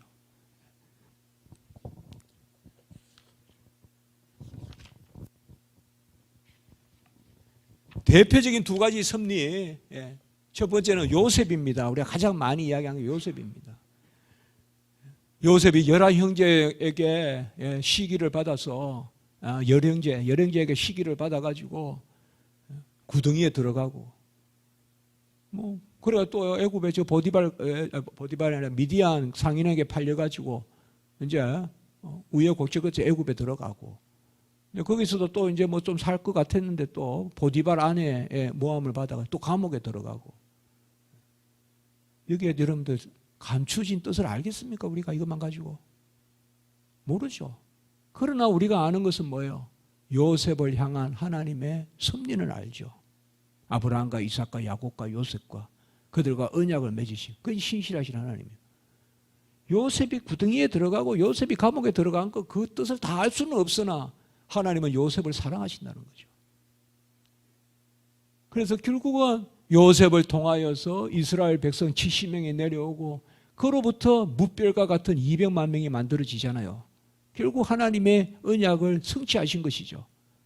애굽의 종살이를 통하여. 그 당시에는 그 종살이가 아니면 그런 인구를 만들 수가 없어요. 종은 전쟁에 나가지 않아요. 그 대신에 무식해요. 그런데 무식한 건 하나님이 해결해 주시죠. 어디서? 시내산에서 말씀을 주시죠. 다 하나님의 뜻 가운데. 모세는 무식하니까 지금 무식한 우리 동족들 못 끄집어내겠습니다 하니까 하나님이 말씀하시잖아요. 3장 12절에 출애굽기에 그들을 데리고 나오면 이 산에서 나를 섬기리라. 그렇게 말씀하세요. 하나님이. 데리고만 나와 이 산에서 나를 섬기리라. 그게 무슨 말이에요? 내가 하나님 사랑의 법과 이웃 사랑의 법을 알려줄게. 예배의 법 알려줄게. 예? 그거잖아요. 다 하나님 뜻이라니까요. 지식이 있으면 죽여버려요. 옛날에는 종을 반란을 일으키기 때문에. 이스라엘 백성은 뭐예요? 흙을 이기고 그저 벽돌을 만드는 거예요. 짚을 가지다가 나중에 집도 주지 않잖아요. 그 비돔 나암새 그 고생시키잖아요. 그게 가만히 생각해 보면 무별과 같이 백성을 만드는 하나님의 섭리라고요. 그 외에는 200만 명이 얼마나 대인구예요. 그런 무별과 같은 인구가 조성될 수가 없어요. 그래 그 뜻을 어떻게 다 하냐 말이에요. 그 뜻의 시작은 물론 창세전의 작정이겠지만은 최소한 성경에서 우리가 가다할 수 있는 시작은 요셉이 꿈꾸는 것부터 시작되잖아요. 꿈꿔가지고 형제들이 시기하고 형제들이 시기해서 팔려가고 팔려가서 애국 가고 애국 가서도 또 보디발 아내를 만났어야지. 안 만났어가 보디발 아내에 모함이 없었으면 총리가 못 됐을 거 아니에요. 또 보디발 아내에 모함이 있었어요. 그리고 또 마침 그때 흉년이 들었어요. 흉년이 들어서 전부 다 그쪽에 와가지고 절하는 식이요. 그러니까 뭐예요? 야곱과 그 베냐민 다 가족들도 애굽에 내려올 수밖에 없는 지경이 됐어요. 하나님이 다시 리유니온 가족들을 모으신 거죠. 12지파를 어디에서 이번에는 요셉 애굽에서 임시 거처를 애굽으로 옮겼죠. 거기서 400년 혹은 430년 거기 머물게 했죠. 그래서 그것에서 먼저 인구를 200만 명 조성하시고 그리고 땅은 어디로?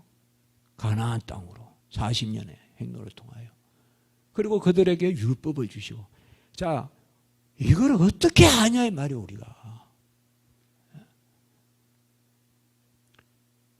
이게 요셉이잖아요. 그 요셉이 나중에 이야기잖아요. 형들은 내가 우리가 창세기에 잘 나오지 않습니까? 그래도 뭐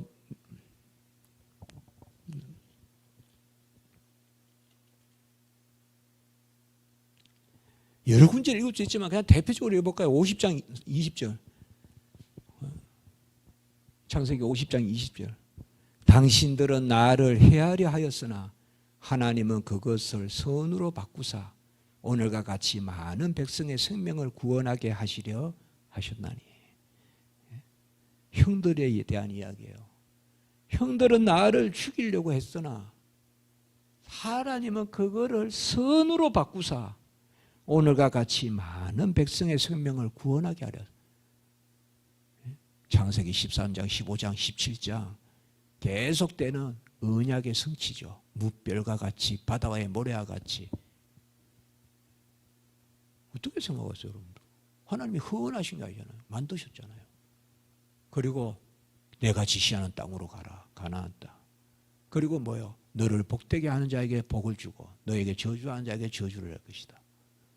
그거 뭐요? 만국의 열국의 중심지로 세우는 거죠.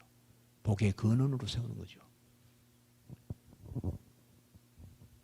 우리가 섭리를 이야기할 때 가장 대표적으로 요셉을 이야기해요.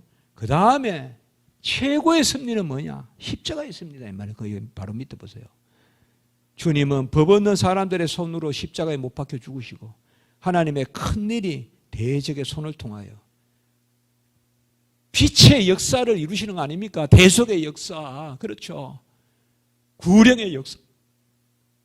그 일을 어떻게 이루어요? 악인의 손을 들어서. 가장 험악한 손을 들어서. 제가 4대 악이라고 부르는 안나스와 가야바와 헤롯과 빌라도의 그 악한 사람들을 사용해서, 어둠의 세력을 사용해서 빛의 역사를 이루죠. 이런 게 하나님 섭리라면. 아까 뭐요? 반대로 또 쓴다 그랬잖아요. 앞에서 우리가. 웨스트민스터 신앙고백에서 아까 우리 보세요. 마지막에. 그것들에 반해서 자신의 기뻐하심에 따라 자유롭게 실행하신다.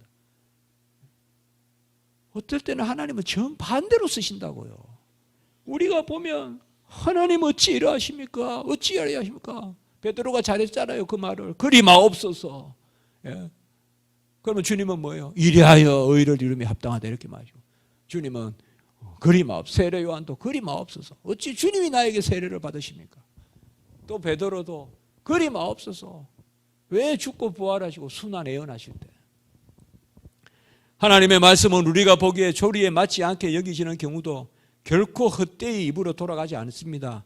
이런 성경 구절 정말 읽으면 너무 좋은데요. 제가 다 못 읽은 것 좀 안타깝습니다. 여러분 꼭 집에서 읽어보세요. 여기 성경 구절 정말 제가 그냥 성경 구절까지 계속 가요. 성경 구절가 이제부터 계속 이렇게 가는 거예요. 성경 구절 가지고 꼭 여러분 찾아보세요.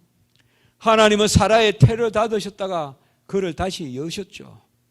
그래서 히브리서에 보면 잉태할 힘을 주셨다 그래요. 잉태할 힘을 주셨다. 히브리서에 나와요. 여러분. 믿음으로 사라는 잉태할 힘을 얻어 이렇게 나와요.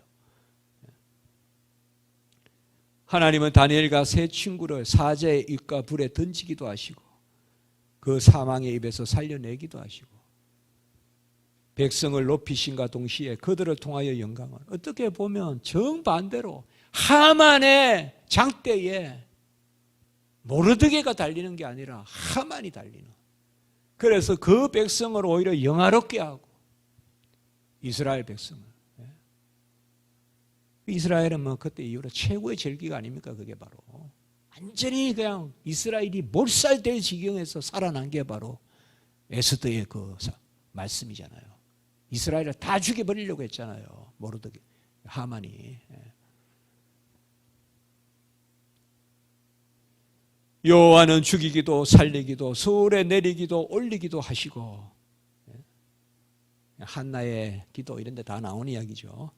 하나님은 못하실 일이 없고 무슨 계획이든 이루시고 우리는 그 이치를 알 수 없으니 그것을 가리지 말고 잠잠해라. 아까도 한번 인용했습니다. 주 앞에 잠잠하라. 모든 것이 감사함으로 받으면 선하고 말씀과 기도로 거룩해짐으로 하나님께 모든 것을 맡게 한다. 저는 이렇게 한번 생각을 해봤습니다. 믿음이 적지만 무슨 일이든 그 일로 기도하고 있으면 됐다. 무슨 일이든 그 일로 내가 기도하고 있다면 그 일은 분명히 선한 일이다. 너무 억울한데 기도하고 있다면 그거는 나를 위한 선한 일이다. 어떻게 보면 뭐 아무 말이 아닌 것 같아도 좋은 기준이 되는 거예요. 누가 아파요? 네, 기도하고 있어요. 그러면 그 일은 선한 일이라고 생각하시면 돼요. 분명히 선하게 하나님이 이끄실 거예요. 그래서 무슨 일이든 내가 그 일로 기도하고 있다면 그런데 힘은 드는데 기도 안 할 때도 있어요. 그렇게 일이 잘 없겠지만 그럴 때도 있다고요. 지나갈 때도 있고 그거는 그 일이 선한 일이 아니에요. 사실은 진짜 우리가 눈물을 흘리고 애통하고 하는 것은 기도하고 있다면 제가 언제 그 생각을 한번 했어요. 참 어렵고 힘든 일인데 기도하는 내 모습이 이 일로 기도하는 내 모습이 이 일이 선하담을 알려주시는 것 같더라. 이 일로 기도하게 하시니 여기 봐서요. 기도와 말씀으로 모든 것이 거룩해진다 그랬잖아요. 기도와 말씀으로 모든 것이 거룩해진다. 어떻게 보면 우리가 하나님의 섭리는 이런 거예요. 그냥 기도와 말씀으로 그리 아니하실지라도 하나님께 모든 것을 맡기고 그러면 그 안에서 모든 것이 선해지고 하나님은 다 정해시지만 우리에게 기도시키시고 그런 부분이죠. 자, 조금만 쉬었다가 하겠습니다. 예, 5분만 쉬었다가 그렇게 하겠습니다. 예.